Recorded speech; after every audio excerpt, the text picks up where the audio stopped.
791 791।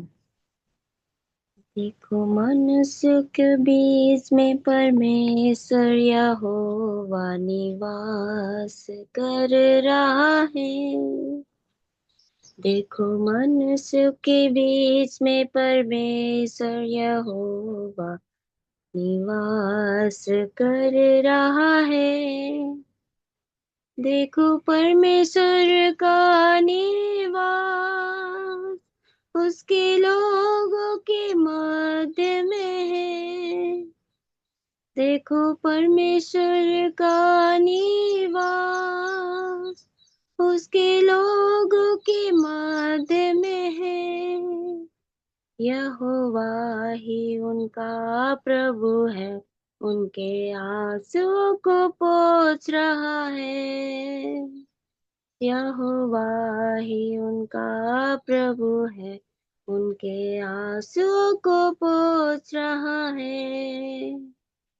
देखो मनुष्यों के बीच में परमेश्वर यहोवा निवास कर रहा है। वही परमेश्वर का मंदिर है, वही पवित्र ज्योति भी है। वही परमेश्वर का मंदिर है, वही पवित्र ज्योति भी है।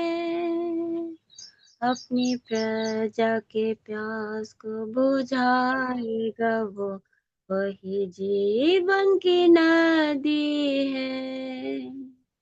अपनी प्रजा के प्यास को बुझाएगा वो, वही जीवन की नदी है। देखो मनुष्य के बीच में परमेश्वर यहोवा निवास कर रहा है। आहा महिमा की परिपूर्णता, अति पवित्र स्थान वो है। आहा महिमा की परिपूर्णता, अति पवित्र स्थान यह है। स्तुति के गीतों से प्रवेश करेंगे, हम फाटकों के भीतर खड़े हैं। स्तुति के गीतों से प्रवेश करेंगे, हम फाटकों के भीतर खड़े हैं। देखो मनुष्य के बीच में परमेश्वर यहोवा निवास कर रहा है। देखो मनुष्य के बीच में परमेश्वर यहोवा निवास कर रहा है। सबको जय मसीह। आपको जय मसीह की। आई हमारे बीच में आज वचन और गवाही के लिए भाई आकाश मध्य प्रदेश से हम जुटे हैं। भाई आकाश, शुरू कीजिए आप।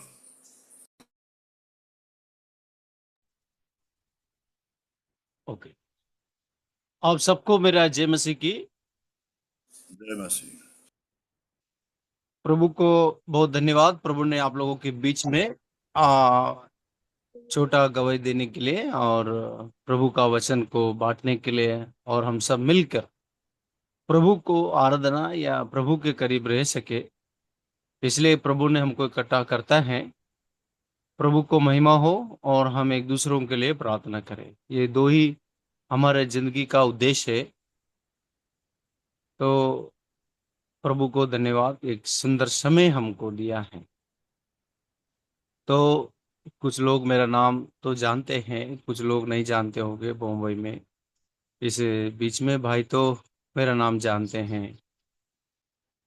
फिर मेरा नाम आकाश है, और एक मुझको बेटी है, एक मेरे को बेटा है। मैं प्रभु का कृपा अनुग्रह से मैंने छोटा छोटा मुख्य बात संक्षिप्त में बोलूँगा, जो मेरा टेस्ट मनी है वो भी, और प्रभु के वचन को भी हम देखेंगे। तो प्रभु जैसे मेरा अगुवाई करेगा वैसा हम करेंगे। तो प्रभु का आइए हम लोग प्रभु हम वचन में पहले जाएंगे। प्रभु का वचन ही हमारा जिंदगी का एक लक्ष्य है।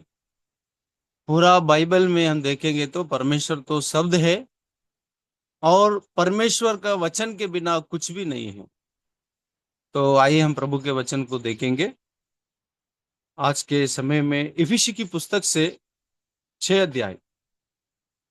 कोई भाई पढ़ने के लिए मदद करेंगे, आवाज देंगे तो अच्छा है। इफिसी की पुस्तक से हम प्रभु के वचन को देखेंगे। इफिसी 6 अध्याय, इफिसी 6 अध्याय, उसका हम लोग 1 से लेकर इफिसी 10 से लेकर 20 तक बारी बारी से पढ़ेंगे। इफिसी की पुस्तक 6 अध्याय 6 का 10 से लेकर 20 तक बारी बारी से पढ़ेंगे। मैं एक वचन पढ़ूंगा, दूसरा वचन आप लोग पढ़ दीजिए। इसलिए प्रभु में और उसकी शक्ति के प्रभाव में बलवंत बनो।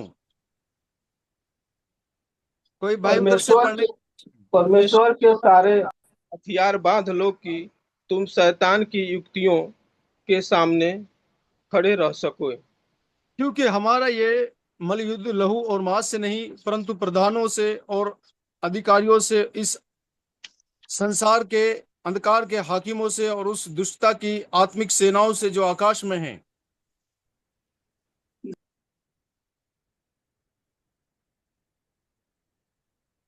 पढ़िए, 13 वचन पढ़िए। इसलिए परमेश्वर के सारे हथियार बांध लो कि तुम बुरे दिन की सामना कर सको और सब कुछ पूरा करके स्थिर रह सको। इसलिए सत्य से अपनी कमर कसकर, धार्मिकता की अपनी झिलम पहनकर और पाँव में मेल के सुसमाचार की तैयारी के जूते पहनकर और इन सब के साथ विश्वास की ढाल लेकर स्थिर रह सको, जिससे तुम उस दुष्ट के सब जलती हुई तीरों को बुझा सको। और उद्धार का टोप और आत्मा की तलवार जो परमेश्वर का वचन है ले लो। हर समय हर प्रकार से आत्मा में प्रार्थना और विनती करते रहो, और इसलिए जागते रहो कि सब पवित्र लोगों के लिए लगातार विनती किया करो। और मेरे लिए भी कि मुझे बोलने के समय ऐसा प्रबल वचन दिया जाए कि मैं साहस के साथ सुसमाचार का भेद बता सकूं, जिसके लिए मैं जंजीर से जकड़ा हुआ राजदूत हूं, और यह भी कि मैं उसके विषय में जैसे मुझे चाहिए सास से बोलूं। प्रार्थना करेंगे। हमारे महान प्रभु परमेश्वर पिताजी, आपके प्रिय पुत्र प्रभु यीशु मसीह का खून हम सब पर प्रभु लगाकर आपके अनुग्रह के सिंहासन में आते हैं, क्योंकि लहू है जो हमको धोता है, शुद्ध करता है, पवित्र करता है, निर्दोष करता है। बिना लहू बहाए पिताजी पापों की क्षमा नहीं थी। आपने मेरे लिए, हमारे लिए अपना खून बहाया, अपने खून से खरीदा और अपने खून से धोया, आपके लहू के द्वारा आपके निखर ला यीशु मसीह। इसके लिए प्रभु उस लहू को लगाकर आकर आपको धन्यवाद करता हूं पिताजी। इस नए दिन के लिए बहुत लोग नरक में बिना उद्धार पाए चले गए प्रभु, दुख का बात है। और बहुत लोग बिना भक्ति के इस दुनिया छोड़कर चले गए, मगर प्रभु आपने हमको, मुझे भक्ति के लिए जिंदा रखा। इसके लिए पिताजी मैं आपको धन्यवाद करता हूँ इस नए दिन के लिए। और प्रभु जी उद्धार से लेकर आज के दिन के लिए भी धन्यवाद करता हूँ पिताजी। हाँ, और धन्यवाद करता हूँ एक मिट्टी पर दया किया है प्रभु, मुझ जैसे तुच्छ मिट्टी पर, जब मैं पापी था प्रभु। रोमी 5:8 के लिए धन्यवाद करता हूँ यीशु मसीह। जब मैं पापी था तब प्रभु आपने मुझसे प्रेम किया। आपके प्रेम के लिए धन्यवाद प्रभु। आपके दुखों के लिए यीशु मसीह धन्यवाद पिताजी। और मेरे लिए अपनी जान तक दे दी, उसके लिए धन्यवाद। उसका बदला मैं क्या दूं प्रभु, सब कुछ आपका है। इसलिए मैं धन्यवाद करता हूँ आपका वचन के लिए जो हमें ये समय के लिए दिया है प्रभु। थोड़ा आपका वचन को याद करने के लिए, मनन करने के लिए, जो आपका वचन है प्रभु वो हमारे जीवन को आगे बढ़ाता है। आपके वचन के द्वारा हम आगे बढ़ सकते हैं, शत्रु शैतान के राज्य में खलबली मचा सकते हैं। इसलिए प्रभु आपका पवित्र आत्मा के द्वारा थोड़े समय हमको जो दिया है उसमें आशीष कर दीजिए प्रभु।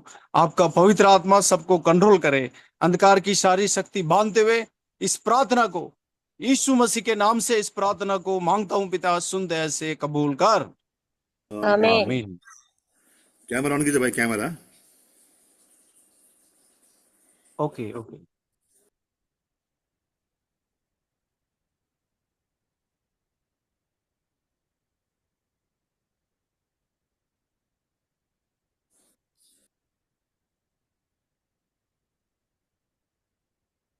जो प्रभु ने वचन दिया है, हम देख रहे हैं ब्रदर सिस्टर्स, प्रभु का वचन में एक दुष्ट शैतान, आप लोगों को मालूम है, संसार में जो लोगों को बहकाता है उसके लोगों के पीछे लगा है। सारा संसार हम देखते हैं, सारे संसार को उसने वश में रखा है। सारा संसार दुष्ट के वश में पड़ा है। आप लोगों को वचन मालूम है। मैं सब ज्यादा समय ना होने के कारण अभी हमारे पास 6:30 का समय है, तो उतना समय में मैं कुछ भी प्रभु का जो कृपा है उतना ही मैं बोल सकता हूँ। मुख्य बात, एक शैतान है, आप लोगों को मालूम है। सारे रेफरेंस या वचन में खोल खोल के दे नहीं सकता, निकालने में बोलने में आधा घंटा 1 घंटा ऐसा चाहिए। मगर समझित समझित में प्रभु जो हमको बताना चाहता है इस भाग से, शैतान उसके लोगों के पीछे है और संसार के पीछे भी है, उसके वश में पड़ा है। मगर प्रभु का वचन हमको क्या कहता है, या प्रभु हमसे क्या बोल रहे हैं, हमको बलवंत या ताकतवर बनने के लिए कहता है। हम शक्तिशाली रहना चाहिए आत्मिक जीवन में और शारीरिक जीवन में। तो उसके लिए प्रभु ने हम लोगों को कुछ हथियारों के बारे में बताया गया है। हथियारों के बारे में बताया गया है। उन हथियारों को हम लेकर इस पृथ्वी में जीना है। हमारा टारगेट, हमारा उद्देश्य को हम लेके जीना है। उद्देश्य समझना है।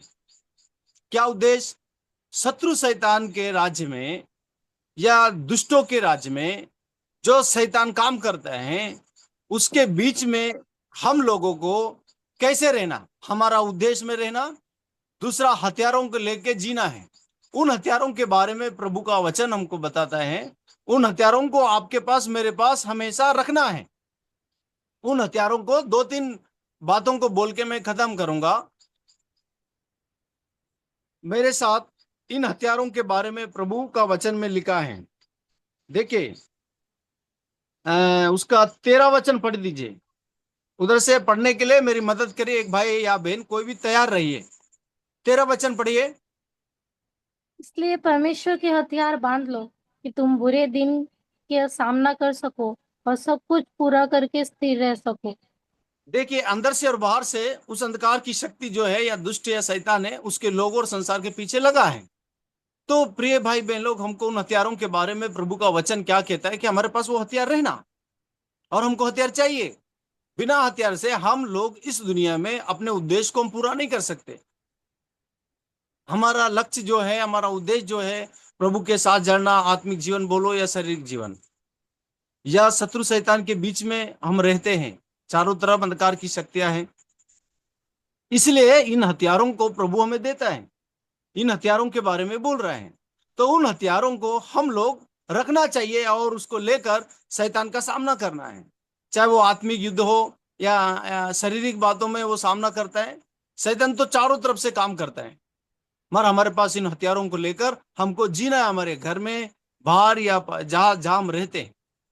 देखिए, उन हथियारों के बारे में बताया गया।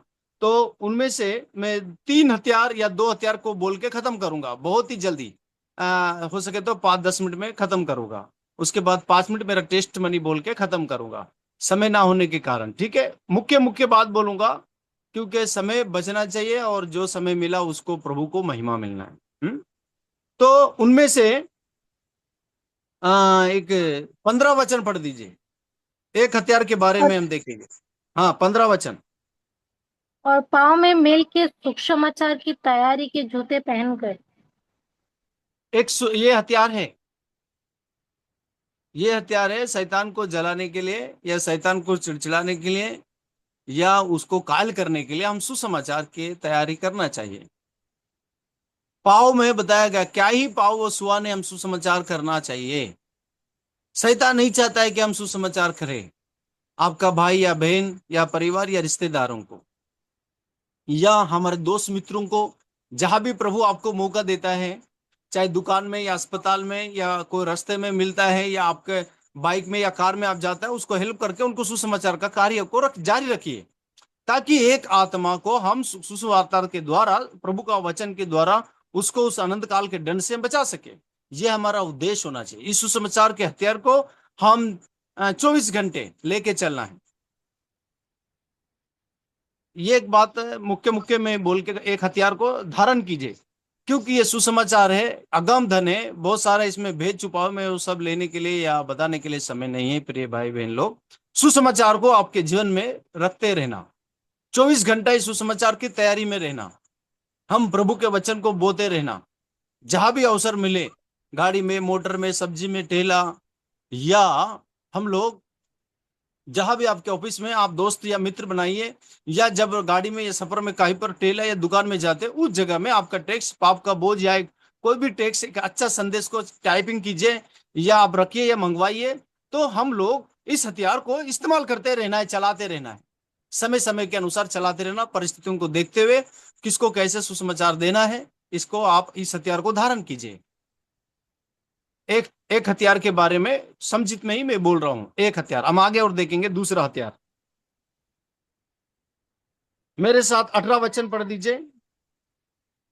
हर समय और हर प्रकार से आत्मा में प्रार्थना और विनती करते रहो, और इसीलिए जागते रहो कि सब पवित्र लोगों के लिए लगातार विनती किया करो।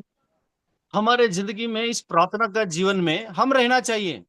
हम कितना प्रार्थना में समय बिता रहे हैं, हम प्रार्थना में जागरूक रहना चाहिए।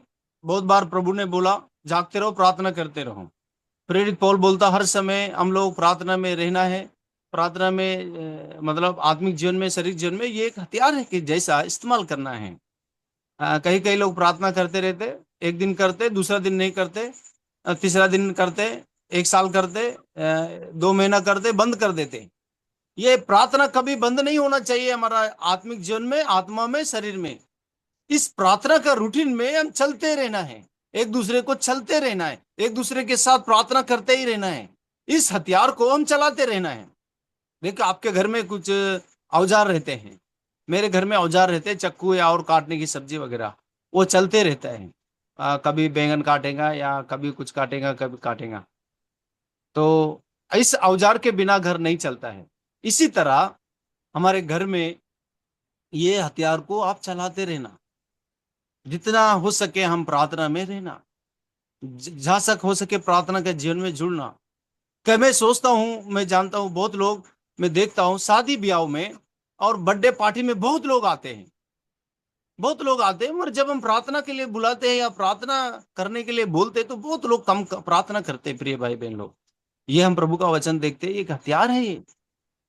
इन हथियारों को हम लगातार चलाते रहे एक दूसरे के लिए, आप मेरे लिए, मैं आपके लिए, परिवार के लिए, आसपास के लिए, पड़ोसियों के लिए, हमारे घर परिवारों के लिए, हमारे बच्चों के लिए, हम लोग आसपास के वातावरण के लिए या आसपास के लोगों के लिए, या जो उद्धार नहीं पाए उनके लिए और जो उद्धार पाए उनके लिए, और प्रभु के दासों के लिए और बच्चों के लिए, एक दूसरे के लिए प्रार्थना की बहुत जरूरी है। इस हथियार को भी हम समझे और लेके चलते रहे। दो हथियार,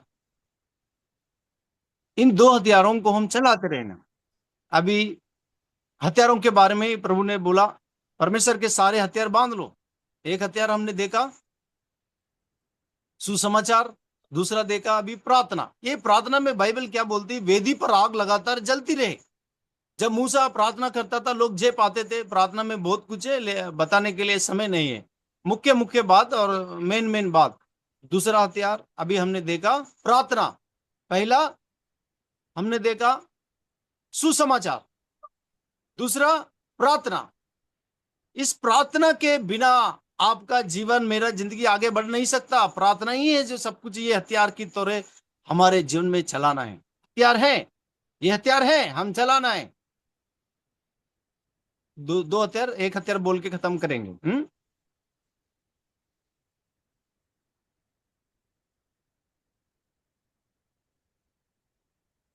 17 वचन। और उद्धार का टोप और आत्मा की तलवार जो परमेश्वर का वचन है ले लो। ये एक हथियार है, वचन। आपके दिल में, आपके मुंह में, आपके जीवन में हमारे मुख्य हैं वचन।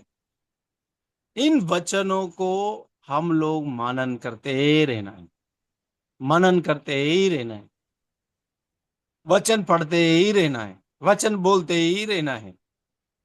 वचन हमको पावर देता है।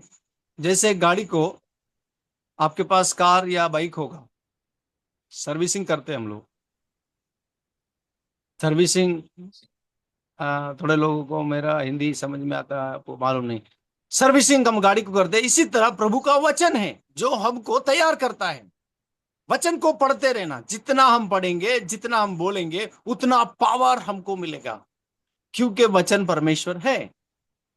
वचन पढ़ते रहना है, वचन लोगों को बोलते रहना है, वचन खाते रहना है। एजेकेल में हम देखते हैं, इन इन वचनों को तू खाते रहे। जितना हम खाएंगे, जितना हम पढ़ेंगे, उतना अंदर से और बाहर से हम आग की तरह उबाला हो जाएगा।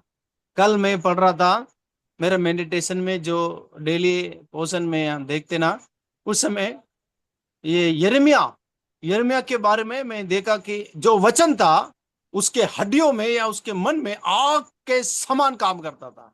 तो प्रभु का वचन आपके हृदय में, आपके शरीर में, मेरे शरीर में, हमारे हड्डियों में, हमारे मस्तक में, हमारे मुंह में आग सा काम करना चाहिए।